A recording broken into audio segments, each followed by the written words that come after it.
ఇది చాలా చాలా ప్రమాదకర పరిస్థితి. ఈ విధంగా రావడం ఎందుకు ప్రమాదం? ఎందుకు మీరు ఇంత ప్రమాదకరంగా గడ్డపారుతున్నా ఎందుకు మీరు అంత రిస్క్ చేసి వస్తున్నారు? మెడికల్ ఎమర్జెన్సీ వచ్చినప్పుడు ఏం చేయాలండి? అంటే ఊర్లో ఉండి చచ్చిపోమంటారా? ఏం చేయమంటారా చెప్పండి? తరాలు మారాయండి, ఎన్నో ప్రభుత్వాలు మారాయి, ఎంతోమంది ప్రజాప్రతినిధులు మారారు, కానీ ఈ ప్రాంత ప్రజల తలరాతలు మాత్రం మారలేదండి.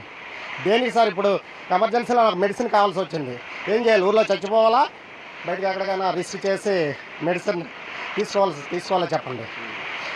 ఈ పరిస్థితుల్లో ఈ వర్షాకాలం అనేటప్పుడు పాము కాట్లు ఉంటాయి. మరి సుదీర 10 పంచాయతీలు, 20 గ్రామాలు, పాము కాట్లు కానీ గర్భిణీలకి ఏదైనా అత్యవసర వైద్య సదుపాయం కావాలంటే ఊర్లో చచ్చిపోవాలా, మరి రిస్క్ చేసి దాటి ట్యాబ్లెట్లో మెడిసిన్ ఇంజక్షన్లో తెచ్చి ఆర్ఎంపీల సహకారంతో ఎవరితో సహకారంతో ప్రాణాలు కాపాడుకోవాలో మీరే చెప్పండి. కాదండి, ఇప్పుడు ఇంత గడ్డపారుతుంది కదా, మరి అత్యవసర పరిస్థితి మీరు ఎటైనా వెళ్ళాలంటే పరిస్థితి ఎలా? మరి ఆల్టర్నేటివ్ లేదండి, జనజీవనం అంతా స్తంభించిపోతుందండి. నేషనల్ హైవేకి 5 కిలోమీటర్ల దూరంలో మనం ఉన్నామండి.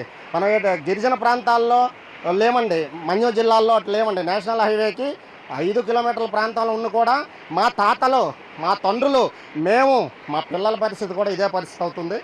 పాఠశాలకు విద్యార్థులు వెళ్ళాలన్నా ఎలా వెళ్ళాలి? ఇది ఎన్ని రోజులు ఆటంకం కలిగిస్తే అన్ని రోజులు పాఠశాల సెలవు పెట్టాల్సిందే. మరి మహిళలు ఏదైనా అవసరం నిమిత్తం బ్యాంకులకు వెళ్ళాలన్నా ఇదే రహదారి గుండా వెళ్ళాలి. ఆ వ్యవస్థలు కూడా స్తంభిస్తున్నాయి. ఇవన్నీ పక్కన పెడితే ఆరోగ్యం, ప్రాణం మీదకి వచ్చే అత్యవసర వైద్య సదుపాయం ఏది కావాలన్నా దుర్భర జీవితాలు గడుపుతున్నారండి గ్రామాల్లో. మరి ఇక్కడ మంత్రి కోసం అడగలేదు మీరు? ఎవరు మంత్రి కోసం ఎంతోమంది ప్రజాప్రతినిధులు కలవటం జరిగింది, ఎంతోమందికి వినతి పత్రాలు ఇవ్వడం జరిగింది. అన్నీ కూడా బుట్ట దాఖలే జరిగాయి తప్పించు, కానీ 3 తరాలు 4 తరాల నుంచి మాకు న్యాయం జరగలేదండి. ఈ అందరు కూడా వర్షం పడిందంటే ప్రాణాలు అరచేతుల్లో పట్టుకొని బిక్కుమంటూ జీవనం సాగిస్తున్నారు అన్నమాట. అయ్యా, మీరు ఎప్పటి నుంచి ఇలా వస్తున్నారు? ఎందుకు ఈ పరిస్థితి వచ్చింది మీకు?